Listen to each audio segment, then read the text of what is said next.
बहनों और भाइयों, एक बार फिर आप सबका इस प्रोग्राम में मैं स्वागत करता हूं कि आज बुधवार को, वेंसडे को भी आप हमारे बीच में इस वक्त मुझे मिलने के लिए, यीशु मसीह से बातचीत करने के लिए।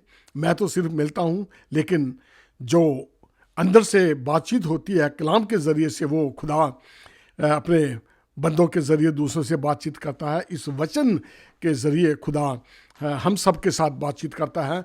मैं आप सबका स्वागत करता हूं और यीशु मसीह के पाक और पवित्र नाम में मैं आप सबको सलाम कहता हूं। आज जैसे कि मैंने बताया था पिछली दफ़ा कि मैं हफ्ते में 2 दफ़ा आपको प्रभु के वचन में शामिल करने की आपको उसकी इनविटेशन देता हूं मैं कि हर बुधवार को और शनिवार को आप मेरे साथ बने रहें, ताकि हम सब मिलके खुदा के वचन को सीख सकें और अपने जीवनों में लागू कर सकें।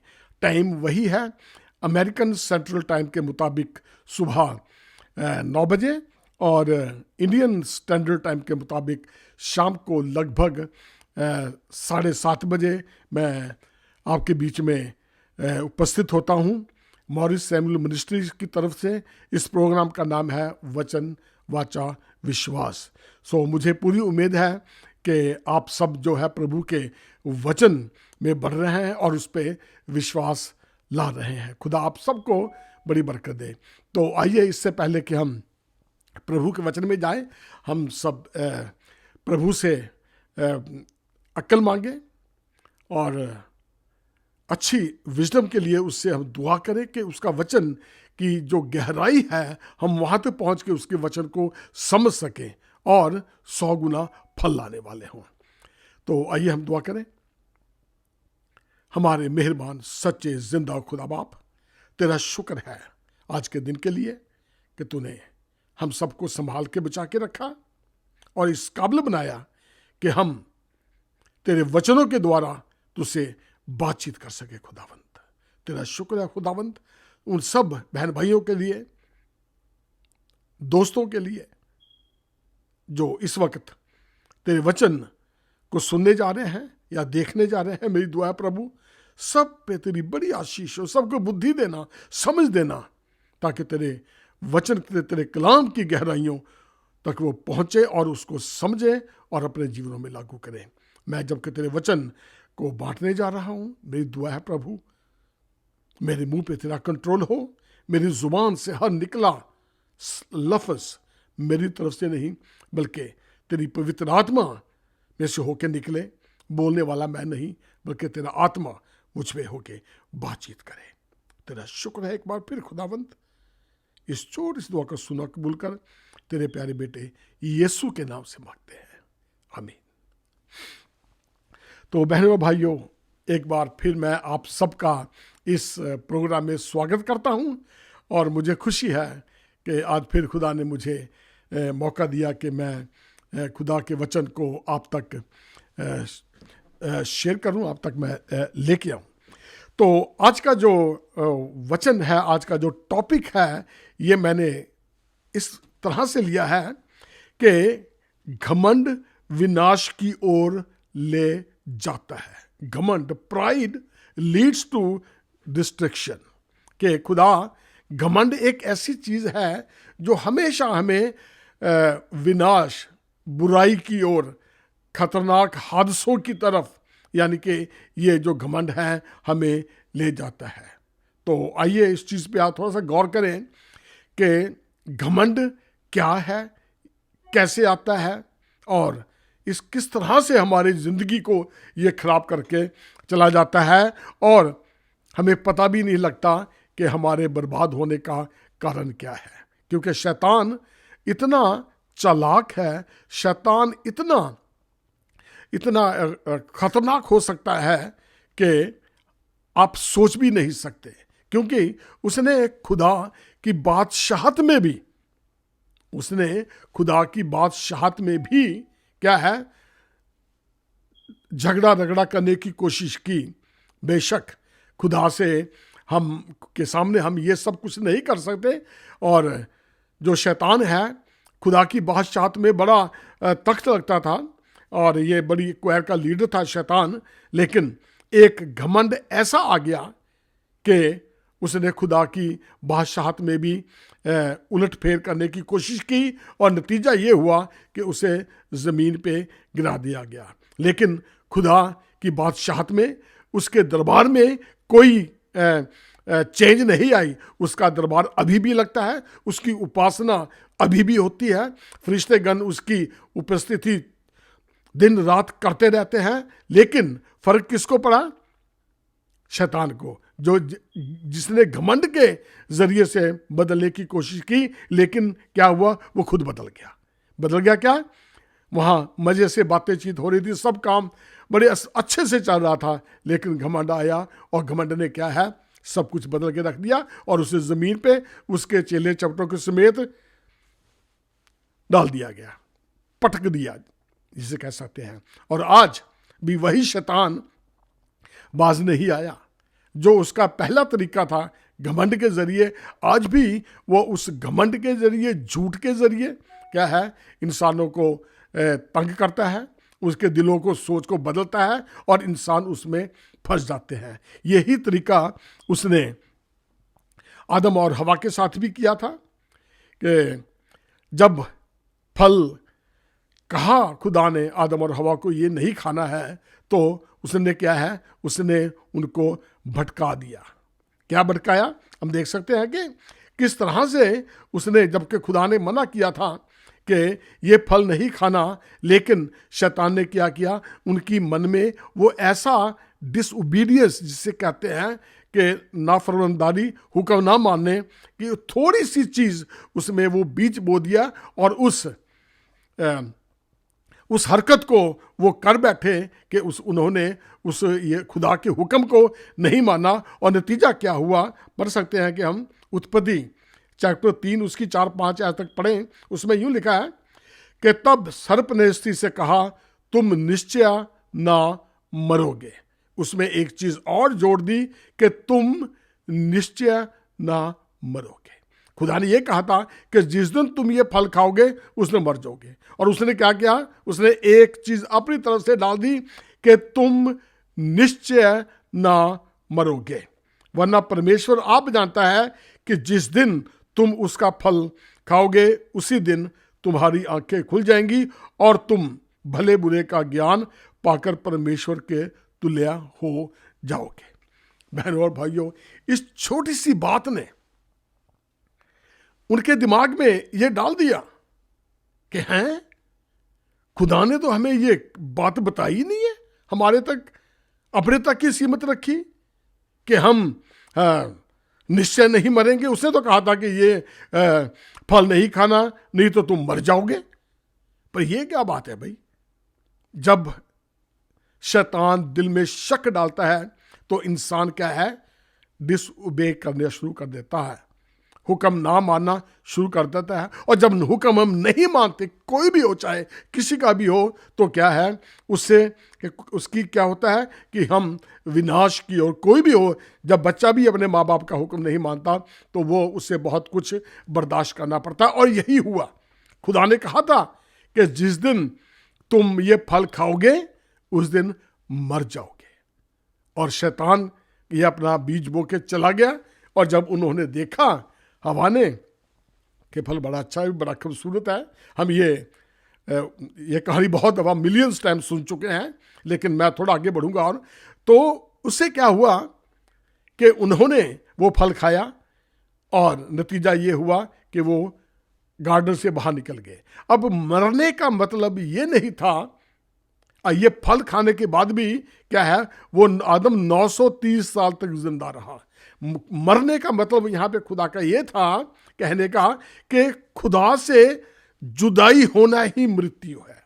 जब हम खुदा से दूर हो जाते हैं तो वो ही क्या है, हमारे लिए एक मृत्यु का कारण बन जाती है। और जब हम खुदा से दूर हो जाते हैं, फिर हर तरह की हुक्म को हम मान उसके हुक्मों को मानते नहीं और शैतान के हुक्मों को मानना शुरू कर देते हैं, और नतीजा ये है कि जो जगह खुदा ने हमारे लिए तैयार किया है वो उस जगह तक हम पहुंचने में शैतान हमारी रुकावट डालता है। उस वक्त तक नहीं पहुंच सकते जब तक कि हम उसके वचनों पे ना चलें।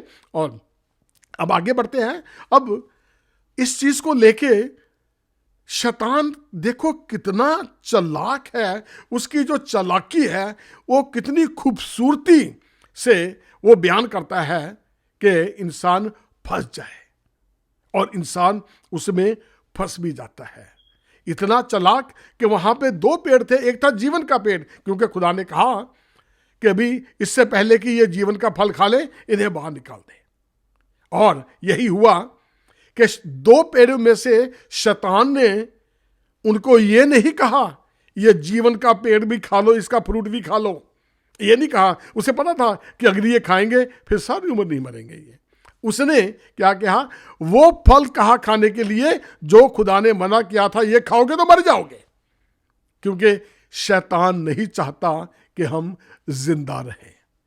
जिंदा रहने का मतलब है वो चाहता है कि हम खुदा से दूर ही रहें। अगर हम खुदा से दूर हैं, दूर रहने का मतलब है हमारी मौत। और अगर हम खुदा के नजदीकी में रहेंगे तो क्या है, जिंदगी। तो शैतान ने यह तो कहा नहीं है कि भाई तू वो फल भी खा के देख लो, वो अच्छा है, क्योंकि शैतान चाहता है कि हम मरें। इसीलिए वो अपने हथकंडे अपनाता रहता है, और ये एक ऐसा हथकंडा है जिसका नाम है घमंड। और आजकल वो देखने में आया, ये जो घमंड है ना, ऊपर से शुरू हुआ, खुदा की खुदाई से शुरू हुआ घमंड, और जमीन पे आ गया, और जमीन से आने के बाद क्या हुआ, अब ये हमारे घरों में है। मियां बीवी में घमंड पैदा कर देता है, बहन भाइयों में आपस में घमंड पैदा कर देता है, रिश्तेदारों में आपस में घमंड पैदा कर देता है। और नतीजा ये रहता है कि इंसान खुदा से दूर होते होते होते चला जाता है, और घरों में लड़ाई, मियाँ बीवी की आपस में लड़ाई, बच्चों की आपस में लड़ाई। मियाँ बीवी शादीशुदा होते हुए भी जब शादी होती है तो थोड़े दिन तक तो काम अच्छा चलता है, लेकिन उसके बाद में शैतान ऐसा घमंड पैदा कर देता है कि मियाँ बीवी आपस में कहते हैं आज जो कुछ भी है ये मेरी वजह से है, मैं ज़्यादा कमाती हूँ, मैं ज़्यादा कमाता हूँ, सब कुछ मेरी वजह से हुआ है। और क्या है, इसका जो प्रभाव है, इसका जो असर है वो बच्चों को देखने को मिलता है। मैंने बहुत फैमिलीज में ये देखा है कि बच्चे जो हैं जब माँ बाप को देखते हैं कि ये इतना लड़ रहे हैं, क्या कुछ हो रहा है, तो वो अपना शादी करने का डिसीजन बदल देते हैं कि अगर शादी करके यही कुछ देखना है, ऐसी एक दूसरे के साथ डंडे बजाने हैं, तो शादी करके फायदा क्या है। बहुत से घरों में ये चीज है कि बच्चे शादी नहीं कराते क्योंकि शैतान ने वो बीज बो दिया है कि बच्चे आगे ना बढ़ें, ये खुदा में ना बढ़ें, खुदा से दूर रहें, क्योंकि वो चाहता ही नहीं है कि कोई खुदा के नजदीक रहे। वो चाहता है कि उससे दूर रहे, और दूर रहना ही क्या है, मौत। वो घमंड पैदा कर देता है। बहुत से घरों में यही है, बड़ी बड़ी उम्रें हो जाती है, इतना घमंड आ जाता है कि अब मेरी उम्र हो गई है, अब वो कोई फिक्र नहीं करते हैं, अब हमें पेंशन मिलती है, मकान का किराया आधा आता है, सब कुछ है, ये मैंने कमाया था तो हुआ है, ये मेरी वजह से हुआ है, कमाई मैंने की है ये, और आज तुम लोग मजे कर रहे हैं, मैं। और जब मैं आता है तो ये शैतान का ये इतना खूबसूरत तरीका है, इसमें सब लोग फंस जाते हैं, और इंसान को पता भी नहीं लगने देता कि उसे घमंड है। कितना शैतान का तरीका कि घमंडी इंसान को इस पॉइंट पे नहीं लेके आता कि वो घमंडी है। अब मेरी यही कोशिश है कि आप इस चीज को समझ जाएं कि घमंड है क्या है। और सब कहते हैं नहीं मैं तो घमंडी है ही नहीं जी, मेरे से घमंड कहा था, मैं तो बड़ा सीधा बंदा हैगा। एक्चुअली ये है कि ऐसी बातें सोचना भी एक घमंडी इंसान ही करता है। और घमंडी इंसान की क्या पहचान है, मैं आपको बता देता हूं। हमने यीशु मसीह के वचन से सीखा है ये कि यीशु मसीह जब गरीबों के लिए काम आता था, चाहे कोई भी हो, उन्हें शिफा देता था, अच्छे काम करता था, और वो क्या कहता था, आपको याद होगा कि जाओ किसी को बताना नहीं है, और चुपचाप निकल जाता था। जो अच्छे लोग होते हैं, जो खुदा से डरने वाले होते हैं, वो बिहाइंड द सीन, वो पीछे हटके अच्छे काम करते हैं, और किसी को बताने में उन्हें क्या है, कोई इंटरेस्ट नहीं होता। वो नहीं चाहते कि हमारा नाम हो। वो इस चीज को समझ चुके हैं कि अगर खुदा ने हमें दिया है, अगर हमने किसी को उसमें से दे दिया है, खुदा तेरा शुक्र है कि तूने हमें इस काबिल बना दिया है। वो खुदा का शुक्र करते हैं। इसीलिए यीशु मसीह से सीखना है कि यीशु मसीह ने क्या कहा कि जा, चुप करके चला जा और किसी को ना बताना, और यीशु मसीह निकल जाते थे। वो अपनी प्रेज नहीं चाहते। अच्छे लोग जो होते हैं, अच्छाई करके वो बार बार दिखाते नहीं है। वो फेसबुक पे नहीं डालते कि हमने क्या कुछ किया है। वो फेसबुक पे नहीं डालते कि हमने किसको क्या दिया है, और ना ही वो बार बार बताते, क्योंकि कलाम में बताता है कि जिस हाथ से डालो दूसरे को पता ना लगने दें। ये है खुदा के लोगों की पहचान।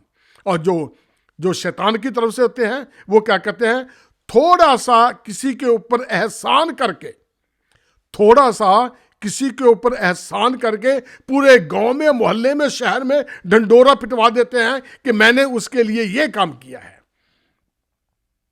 बार बार जताते हैं कि तू मेरी वजह से है, तेरे लिए मैंने ये किया, तेरे बच्चों को खाना खिलाया, तेरे लिए मैंने ये कर दिया, वो कर दिया, बल्कि दो चार और झूठ की बातें मिला के उसको वो ऐसे ऐसे क्या ना फैला देते हैं, और शैतान को बड़ी खुशी होती है। ये उसका टूल है जो उसने बाग्यदन में इस्तेमाल किया था, और अभी भी वो यही करता आ रहा है। क्या है कि निश्चय तुम ना मरोगे।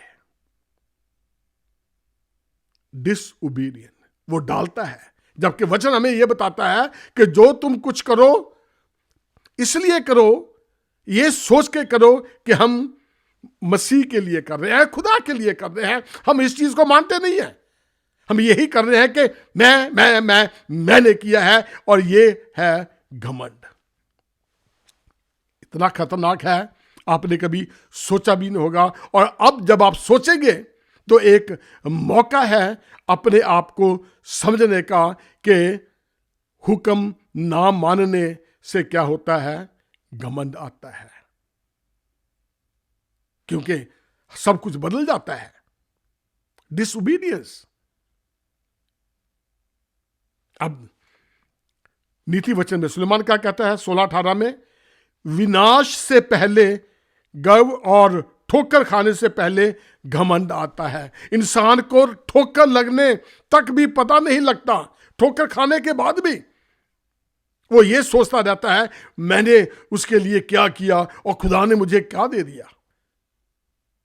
खुदा ने मुझे क्या, मुझे विनाश में डाल दिया, मुझे प्रॉब्लम में डाल दिया। इल्जाम अभी भी खुदा पे देते हैं, घमंड अभी भी बरकरार है। मैंने उसके लिए इतना कुछ किया, मैंने क्या कुछ नहीं किया, और आज खुदा ने मुझे कहां तक लेके आ गया है। इल्जाम भी खुदा पे दे रहे हैं। घमंड इस कदर बोलता है। बहनों और भाइयों, याद रखना कि कभी भी जो हमें कहा गया है अगर हम वो ना करें तो इंसान घमंड की वजह से वो नहीं करता। ओह देखी जाएगी क्या होगा, देख दफा करके देखो। जब हम खुदा के हुक्मों के मुताबिक चलते हैं तो क्या है, घमंड से बच जाते हैं, विनाश की तरफ जाने से बच जाते हैं। बरकतें हमारे बच्चे लेते हैं। और आज आप देखेंगे कि कई खानदानों में बच्चों के ऊपर क्या असर पड़ा हुआ है। बच्चे अलग थलग हो गए हैं, ग्रैंड बच्चे अलग थलग हो गए हैं, क्योंकि घमंड इतना आ गया है। भूल गए हैं कि वचन क्या कहता है और ये भूल जाते हैं और आज उन्हें शर्म आती है। कम्युनिटी में शक्ल नहीं दिखा सकते, शर्म आती है। लोग क्या कहेंगे, हम क्या कैसे हैं, हमें कोई मिलता नहीं है, लोग हमें पसंद नहीं करते हैं, हमारे बच्चे हमें छोड़ के चले गए हैं। कारण उसकी जड़ को ढूंढने की कोशिश नहीं करते, पहचानने की कोशिश नहीं करते कि हमें लोग क्यों पसंद नहीं करते। वो अभी भी इसी घमंड में है कि मैंने इतना दिया, मैंने चर्च को इतना दिया, मैंने इतनी सेवा की लोगों को, अब मुझे कोई मिलने नहीं आता है।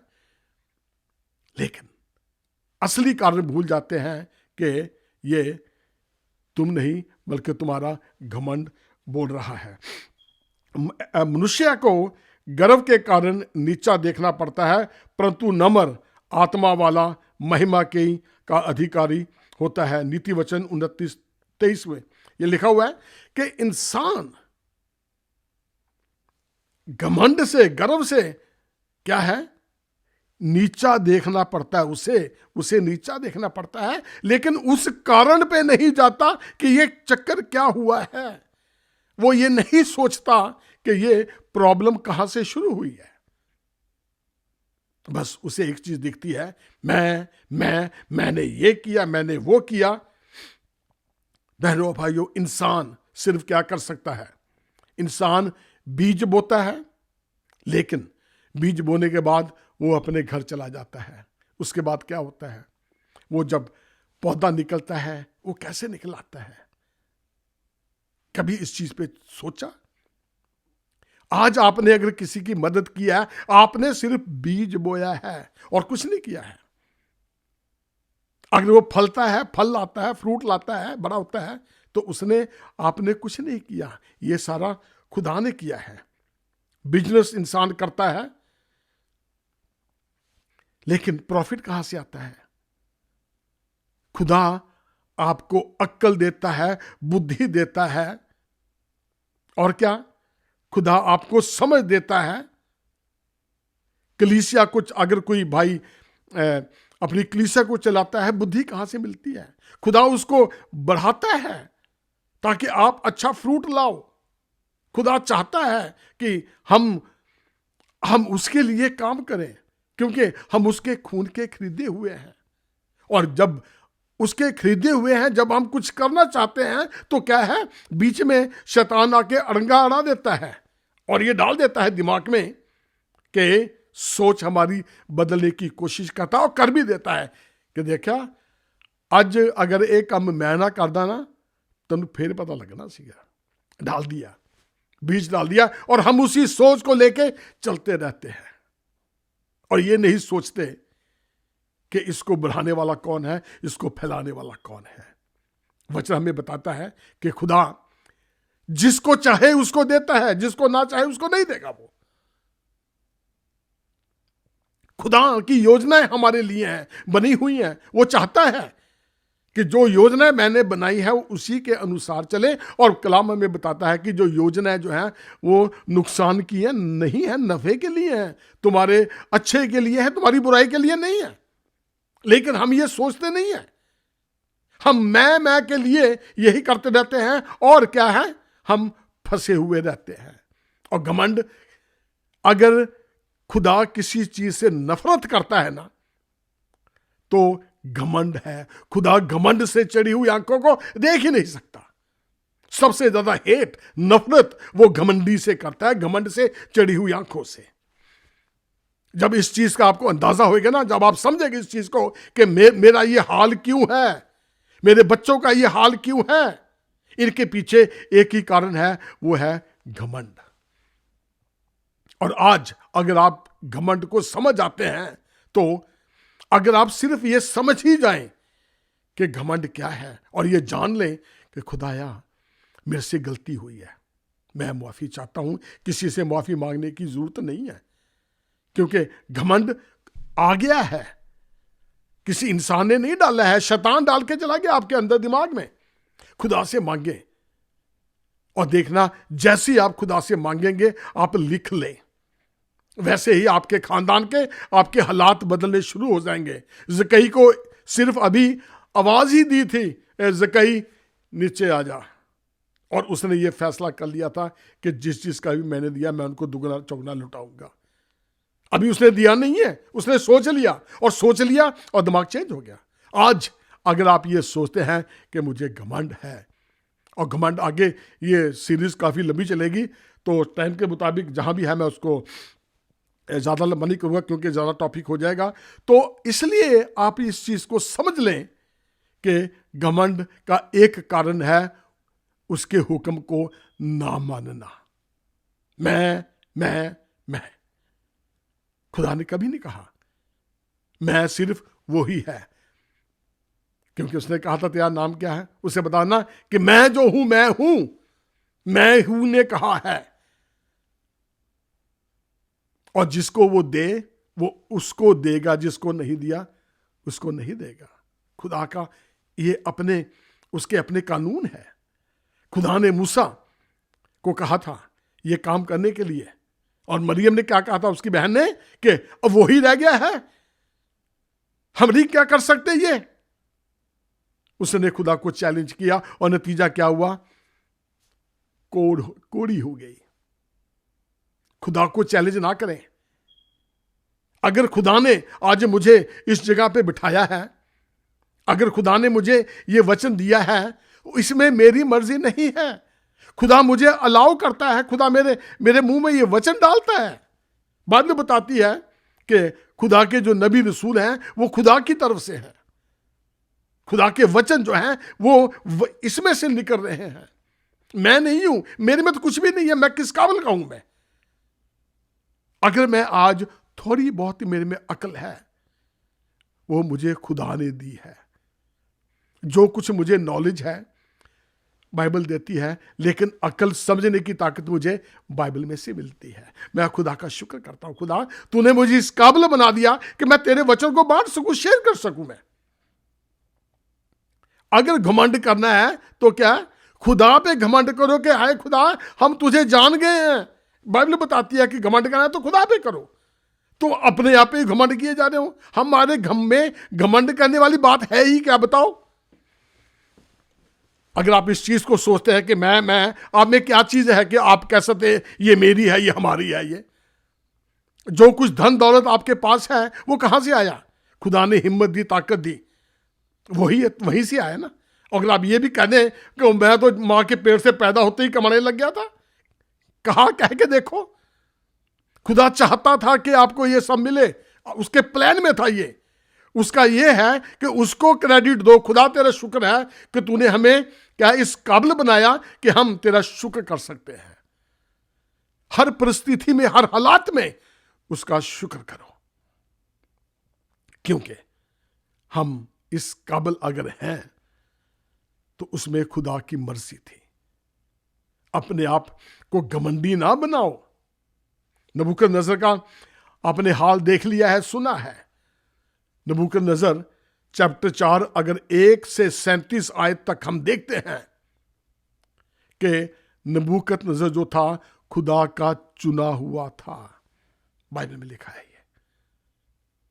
लेकिन इतना घमंड आ गया, उसे सपने आए। सपनों का मतलब डैनियल ने बताया, और जब उसने देखा कि 3 सदक, मिशक और अबेदनगो वो बच गए हैं, तो वो क्या कहता है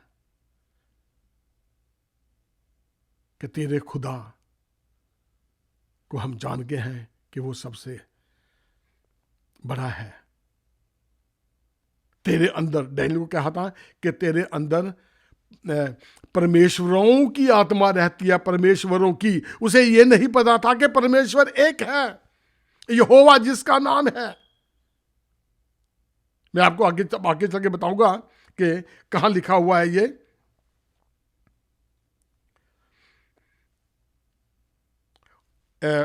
डैनियल चैप्टर 4 उसकी 18 आयत पढ़े आप। डैनियल चैप्टर 4 उसकी 18 आयत में यूं लिखा है,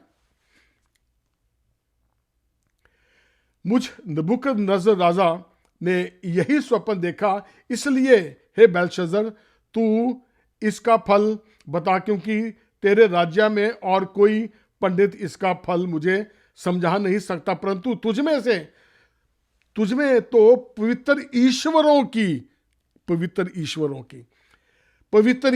की आत्मा रहती है, इस कारण तू उसे समझ सकता है। उसे नहीं पता था कि उसके अंदर ईश्वरों की आत्मा नहीं है, क्योंकि ईश्वरों की आत्मा जो छोटे जी से शुरू होती है, इंडिया में बहुत ईश्वर हैं, लेकिन हमारा ईश्वर जो है वो पता कौन है? यो यहोवा परमेश्वर है हमारा ईश्वर। दैन उसको नबूकदनेस्सर को पता नहीं था कि ये यहोवा परमेश्वर का है। यहोवा परमेश्वर इसे दर्शन दे के बताता है, सिखाता है। हमारा परमेश्वर हमारे परमेश्वर नहीं है, एक से ज्यादा परमेश्वर नहीं है, हमारा एक ही परमेश्वर है जिसका नाम है यहोवा। यहोवा परमेश्वर है। हमारे में बहुत परमेश्वरों की आत्मा नहीं है, और जिनमें बहुत परमेश्वरों की आत्मा होती है उन्हें ऐसे सपने आते ही हैं, उनके लिए प्रॉब्लम क्रिएट होती है। फिर आगे आके बताऊंगा मैं इसको कि इसका, क्योंकि हम इस चीज को समझ जाएं कि हमारा परमेश्वर क्या है, जो हमें अच्छी बातें बताता है। एक ही परमेश्वर है जो हमें हमारी सोच में, हमारे दर्शनों के जरिए से, हमें बुद्धि के जरिए से क्या है बताता है और सिखाता है कि हमने क्या करना है। हमने यहां पे क्या करना है? हमने इतिहास नहीं पढ़ना। इतिहास में बहुत कुछ लिखा हुआ, इतिहास पढ़ने वाले ना बनो, बल्कि इतिहास रचने वाले बनो। आज डैनियल ने इतिहास रचा है जिसको हम पढ़ रहे हैं, क्योंकि उसने खुदा के हुक्मों में रहना सीखा। जो उसके हुक्मों में रहते हैं घमंड नहीं करते। खुदा उनको सपनों को समझने की क्या है, नबूवत करने की समझ देता है, बुद्धि देता है, सपनों के जरिए, दर्शनों के जरिए। और अगर हमारे में सिर्फ घमंड ही है तो बहनों भाइयों बहुत खतरनाक है। पहला शमूएल 2 उसकी 3 आयत में लिखा है, भूल कर अहंकार की ओर बातें मत करो, और ना अंधेरे की बातें तुम्हारे मुंह से निकलें, क्योंकि यहोवा ज्ञानी ईश्वर है और कामों को तोलने वाला है। वही हमारे मुंह से भी घमंड की बात ना निकल जाए, क्योंकि खुदा क्या है, हमारे वचनों को तोलता है कि हमने क्या क्या लफ्ज कहे हुए हैं। गलती से भी कभी अपने में घमंड की आत्मा ना रखना। हमारा परमेश्वर यहोवा हमें सपनों के जरिए, दर्शनों के जरिए, बुद्धि के जरिए, पवित्र आत्मा के जरिए हमारा मार्गदर्शन करता है, ताकि हम उसके वचनों को उन तक फैलाएं जिन्होंने यह नहीं पता कि यीशु मसीह ही खुदा है। ये हमारा कर्तव्य है। हमको खुदा ने अपने खून से खरीदा हुआ है। यह हमारा कर्तव्य है कि हम जाने कि प्रभु हमसे क्या चाहता है, और वो हमसे यही चाहता है कि हम उसके वचनों को माने, उसकी वचनों को सुने, और उसके नाम को क्या है ऊंचा उठाएं, उसके नाम को ऊंचा उठाएं, उसके राज्य को हम बढ़ाएं। ये खुदा हमसे चाहता है। और बड़े बड़े दुख से कहना पड़ता है कि इन सब बातों के बावजूद भी हम देख सकते हैं कि स्वर्ग से घमंड आया, निकला वहां से, जमीन पे आ गया। भाग्य अदन में घमंड आया, और अभी भी शैतान इस टूल को कितने अच्छे तरीके से, उसके लिए अच्छा है पर हमारे लिए बुरा है, ये वो इंसान को पता नहीं लगने देता कि इस इंसान को ये पता लग जाए कि वो घमंडी है, और वो अभी भी अपनी बात पे अड़ा रहता है। जबकि बहनों भाइयों, हमें ये चीज करनी नहीं चाहिए। नबूकदनेस्सर से हम आगे भी आके और थोड़ा और सीखेंगे। अभी पूरी डिटेल से नहीं बता सकता मैं, क्योंकि समय बहुत थोड़ा है, कि अगर आज आप ये सोच लें, इस चीज पे आप आ जाएं कि हमने घमंड में आके अपने खानदान को जोड़ना है। अगर आप मियां बीवी गलती से इस स्वाद को चख चुके हैं कि हमने घमंड किया, तो आज ही खुदा से मांगे और अपनी बीवी से कहें, बीवी अपने आदमी से कहे कि मैं गुनहगार हूं, आइए मिलके दोनों बैठ के दुआ करें, खुदा हमें दोनों को अक्ल दे। आदमी कहे, बीवी कहे, जो भी है, बैठ के दुआ करें और इस आत्मा को जाने दें। जब आप खुदा से मांग लेते हैं तो क्या है, खुदा माफ करता है। और अपने दिमाग को इस्तेमाल करें, उस बात को, घमंड को अपनी सोच में ना रहने दें। अगर आपने उसको अपनी सोच में बिठा लिया और वो आपकी जड़ों तक जाएगा। ये बात सोचनी भी नहीं है कि मैं कौन हूं, ये सब मेरी वजह से हुआ है, मैंने ये बहुत बातें सीखी हैं, मेरा अपना बहुत तजर्बा है इन बातों का कि मैंने किन किन लोगों से सुना है।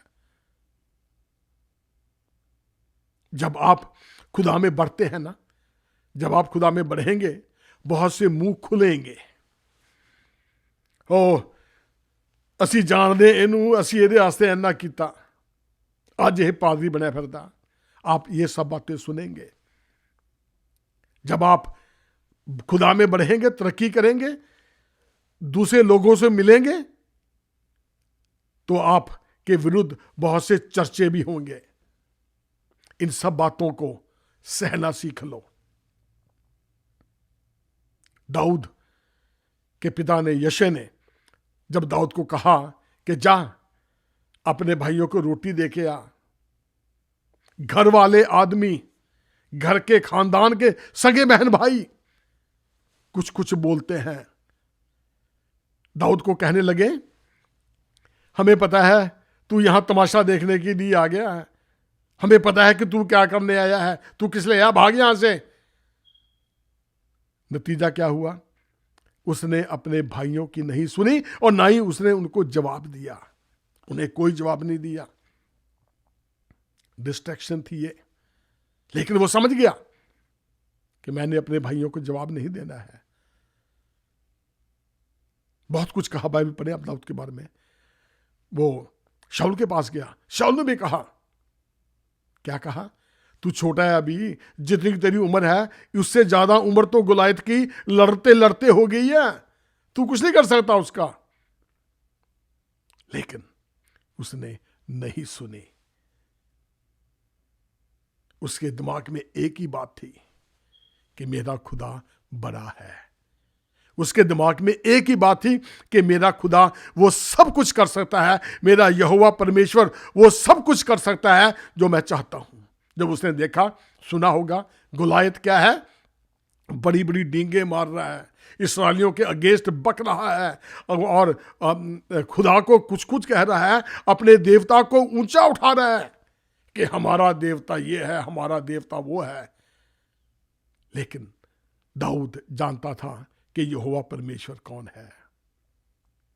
और उसने क्या किया, उसने किसी की नहीं सुनी और गुलायत को मार गिराया।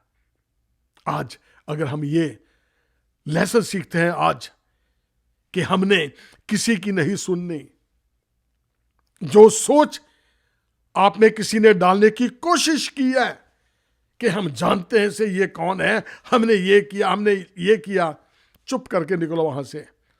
अपने को आजमाइश में डालने की जरूरत नहीं है।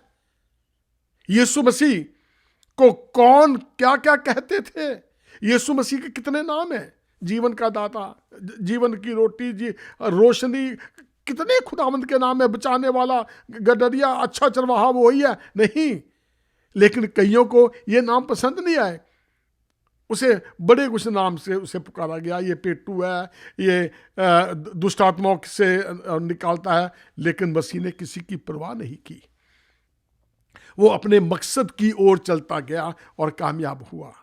बहनों और भाइयों, अगर आप आज इस चीज को समझ गए हैं कि हमने शैतान की बातों में नहीं आना। हमें वो चीज़ जो घमंड की आत्मा है वो हमने नहीं लेनी, अपने दिमाग में नहीं डालनी है। इस चीज़ को समझ जाएं और चुपचाप करके वहां से खिसकाओ। सेम यूसुफ ने यही किया था। आजमाइश में पढ़ने से पहले जहां आपको दिखा कि आप फंस सकते हो, गिर सकते हो, वहां से चुप करके निकलो। भागने में ही आपकी जीत है। बुरे कामों से निकलने में और प्रभु के हुक्मों को मानने में आप बचे रहेंगे, घमंड की आदत से बचे रहेंगे और अपने खानदान को भी बचा के रखेंगे। और इससे पहले कि मैं ये वचन खत्म करूं, अभी ये पूरा नहीं हुआ है, अगले शनिवार को ये फिर जारी रहेगा। आज हम छोटी सी दुआ करें। मेहरबान खुदावंद, आज के वचन के लिए मैं तेरा शुक्र करता हूं खुदावंद। जितनों ने भी ये वचन सुना है खुदा बाप, उन सबको इस गंदी घमंड की आत्मा से बचा के रखना। अगर कोई माफी मांगता है, तेरे से मांगता है कि खुदा हमारे में से घमंड की आत्मा निकाल दे, खुदा तू मेरी दुआ को सुना और उसमें से ये घमंड की आत्मा निकाल देना, वो दोबारा संगति करने लग जाए और तेरे नाम को इज्जत और महिमा मिले। उनके बच्चों पे तेरा रहम हो। उस खानदान में जो दूर हो गए हैं, जो दूरियां आ गई हैं, वो सारी नजदीकी में बदल जाए खुदावन। सब पे तेरा रहम हो। इस छोटी सी दुआ को सुना कबूल कर। तेरे प्यारे बेटे यीशु के नाम से मांगते हैं, आमीन।